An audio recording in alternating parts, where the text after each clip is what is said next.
आज मैं आपको जानकारी एक ऐसी देने वाला हूं जो कि आपके मन में कुछ भ्रम हैं, कुछ भ्रम हैं, कुछ शंकाएं हैं, उनको दूर करेगी। बहुत सारे लोग ये कहते हैं कि पीपल का जो पेड़ है इसकी पूजा करने से क्या हो जाएगा। हिंदू लोग तो बड़े बेकार हैं, बड़े अंधविश्वासी हैं, ये पेड़ पौधों की पूजा करते हैं, ये तुलसी को माँ मानते हैं, ये बोलते हैं कि पीपल के पेड़ पे देवता वास करते हैं। क्या देवताओं को पीपल का पेड़ ही मिला है वास करने के लिए? हर आदमी के मुंह से आपने सुना होगा कि पीपल का पेड़ 24 घंटे में 22 घंटे कम से कम ऑक्सीजन देता है, 24 घंटे देता है। इसके पीछे का आधार क्या है? पीपल के पेड़ की पूजा करने से कष्ट क्यों हरण होते हैं? पीपल के पेड़ की पूजा करने से दरिद्रता क्यों खत्म होती है? पीपल के पेड़ के नीचे 5 मुंह का दीपक जलाने से वो कौन से 5 देव हैं जो प्रसन्न होते हैं? आज मैं आध्यात्मिक तौर पर और वैज्ञानिक तौर पर इससे एक एक पर्दा हटाने की पूरी कोशिश करूंगा। और जो लोग सनातन हिंदू धर्म के ऊपर उंगली उठाते हैं, आज उनको मैं ये बताने की पूरी कोशिश करूंगा कि पीपल का पेड़ कोई नॉर्मल पेड़ नहीं, तुलसी का पेड़ कोई नॉर्मल पेड़ नहीं, बरगद नीम के पेड़ कोई नॉर्मल पेड़ नहीं है। इनके पीछे के आधार को समझना होगा। और आखिर पीपल के पेड़ के नीचे रात को दिन छिपने के बाद सूर्योदय से पहले दीपक जलाने का कोई वैज्ञानिक आधार है? और पीपल के पेड़ से राहु शनि केतु, शनि की साढ़े साती, इनका कष्ट क्यों भागता हुआ नजर आता है? और क्यों दरिद्रता खत्म हो जाती है? शनि दरिद्रता का कारक है। शनि हाथ में कटोरा दे देता है जब देता है। और पीपल के पेड़ की पूजा करने से यह दरिद्रता क्यों खत्म हो जाती है? आज मैं इन सब चीजों से एक एक करके पर्दा हटाऊंगा। शुरुआत करते हैं। सबसे पहले तो मैं ये बताऊंगा, पीपल का पेड़ राउंड द क्लॉक ऑक्सीजन देता है। सभी पेड़ दिन में ऑक्सीजन छोड़ते हैं, कार्बन डाइऑक्साइड को ग्रहण करते हैं, ये सच है। लेकिन इसके वैज्ञानिक पहलू को भी समझेंगे और इसके आध्यात्मिक पहलू को मैं आपको बाद में बताऊंगा। दरिद्रता खत्म क्यों होती है वो भी आपको मैं बाद में बताऊंगा। लेकिन जो लोग कुतर्की हैं, जो समझते नहीं है, हिंदू विरोधी हैं, सनातन विरोधी हैं, वो पेड़ पौधे की पूजा करने के विरोधी हैं, आज उनके दिमाग में कुछ चीजें डालूंगा। समझ लीजिए, पीपल का जो पेड़ है एक तो विशाल काया है, वो कहीं पे भी पैदा हो जाता है, उसका बीज बहुत बारीक होता है। सभी पेड़ पौधे सूर्य की रोशनी से, जिनमें हरे पत्ते होते हैं, वो ऑक्सीजन दिन में छोड़ते हैं। क्योंकि सूर्य का जो प्रकाश है, सूर्य के प्रकाश से प्रकाश संश्लेषण की प्रक्रिया होती है। क्योंकि मैंने बॉटनी पढ़ी हुई है, वनस्पति विज्ञान का मैं छात्र रहा हूं, इसलिए मुझे इसकी नॉलेज है। जब सूर्य का प्रकाश होता है तो सभी पौधे जिनमें हरे पत्ते होते हैं वो ऑक्सीजन छोड़ते हैं, ऑक्सीजन लेते हैं और रात को कार्बन डाइऑक्साइड छोड़ते हैं। लेकिन पीपल का पेड़ एक ऐसा है कि ये कहीं पर भी हो जाता है, मरुस्थल में हो जाता है, सूखे में हो जाता है, वहां पानी की कमी होती है। ये जो पौधा है ये क्या करता है कि रात को कार्बन डाइऑक्साइड छोड़ता नहीं है, कार्बन डाइऑक्साइड को ग्रहण करता है और अपने अंदर सोख करके रख लेता है। अब जो कार्बन डाइऑक्साइड को रात को सोख लेगा तो निश्चित तौर पर कार्बन डाइऑक्साइड वो छोड़ेगा नहीं, तो वो ऑक्सीजन छोड़ेगा, ऑक्सीजन छोड़ता है। ये प्रक्रिया उसकी सुचारू रूप से चलती रहती है। इसका एक वनस्पति विज्ञान का, बॉटनी का एक रहस्य होता है। अब जो पेड़ रात को कार्बन डाइऑक्साइड को खींच रहा है तो उसके निश्चित तौर पर कहीं ना कहीं फायदे होंगे।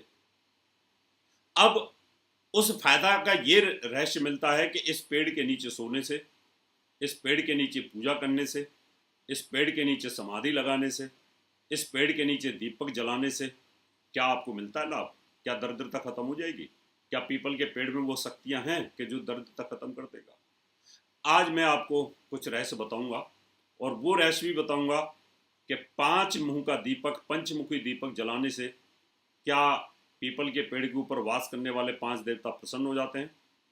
और पीपल के पेड़ के अंदर ऐसा कहा जाता है कि माँ भगवती, माँ लक्ष्मी की जो बहन है दरिद्रता, उसका वास होता है। जब उसका वास होता है तो भगवान विष्णु ने उनको कहा कि भाई तुम्हारे अंदर ये दरिद्रता है, पीपल के पेड़ में तुम्हारा वास है, और जो पीपल के पेड़ की पूजा करेगा तो तुम्हारी पूजा होगी और तुम उसकी दरिद्रता हरण कर लोगी, उसकी दरिद्रता खत्म करोगी। हमारे यहाँ पर तो हर भगवान को कोई ना कोई एक वरदान और श्राप मिला होता है, दिया होता है। मैं उस विज्ञान पे भी नहीं जाता, मैं उस आध्यात्म पे भी नहीं जाता, मैं तो सीधा सीधा बात करूंगा कि अगर पीपल के पेड़ के नीचे दीपक जलाते हैं तो वो कौन से 5 देव हैं जो प्रसन्न होते हैं, और पीपल के पेड़ के नीचे घी का दीपक कौन से दिन जलाना है और सरसों का कौन से दिन जलाना है। तो अगर आपके ऊपर शनि की 7.5 शनि का प्रभाव चल रहा है तो आपको शनिवार को ही दिन छिपने के बाद और दिन छिपने से पहले ये दीपक जलाना चाहिए। 5 दीपक मुंह, जिसमें 5 मुंह हो, 5 बत्तियां हो। अब हम बात करेंगे उन पंचदेवों की जो प्रसन्न होते हैं। पीपल के पेड़ की जो जड़ होती है उसमें भगवान विष्णु का वास है, ऐसा कहा जाता है। अब भगवान विष्णु का वास ये कैसे मान लिया जाए भगवान विष्णु का वास है? वो इसलिए कि बहुत सूक्ष्म इसका बीज होता है और इसकी जड़ें बहुत गहरी होती हैं, और भगवान और भक्ति की जड़ें बहुत गहरी होती हैं। तो उसकी जो जड़ें होती हैं उसमें भगवान विष्णु का होता है। तो एक जो दीपक, एक जो बाती होती है, वो जो होती है वो भगवान विष्णु की होती है। और पीपल की जो जड़ होती है वो हमारी औषधि में काम आती है। पीपल का जो तना होता है, पीपल की जो छाल होती है, उसमें भगवान केशव का वास होता है। आप एक जो दिया जलाते हैं, एक जो दीपक जलाते हैं, वो कहीं ना कहीं दूसरी जो बाती होती है भगवान केशव के लिए होती है। और जो टहनियां होती हैं, टहनियां, उन टहनियों के अंदर, डालियों के अंदर भगवान नारायण का वास होता है। तीनों नाम भगवान विष्णु के ही हैं। यानी तीसरी जो बत्ती होती है भगवान नारायण की होती है। और जो पत्ते होते हैं, हरे हरे पत्ते होते हैं, कोमल पत्ते होते हैं, उनमें वास विष्णु हरि का, यानी भगवान हरि का होता है, नारायण का होता है इसमें। और वो जो चौथी जो बत्ती होती है भगवान हरि के लिए होती है। और जो 5वां जो इसके फल होते हैं उनमें भगवान अच्युत का वास होता है। और ये 5 नाम भगवान विष्णु के ही हैं। इन 5 दीपकों को जलाने से 5 भगवानों के नामों को, पंचदेवों को, जिनके अलग अलग रूप हैं, वो प्रसन्न होते हैं।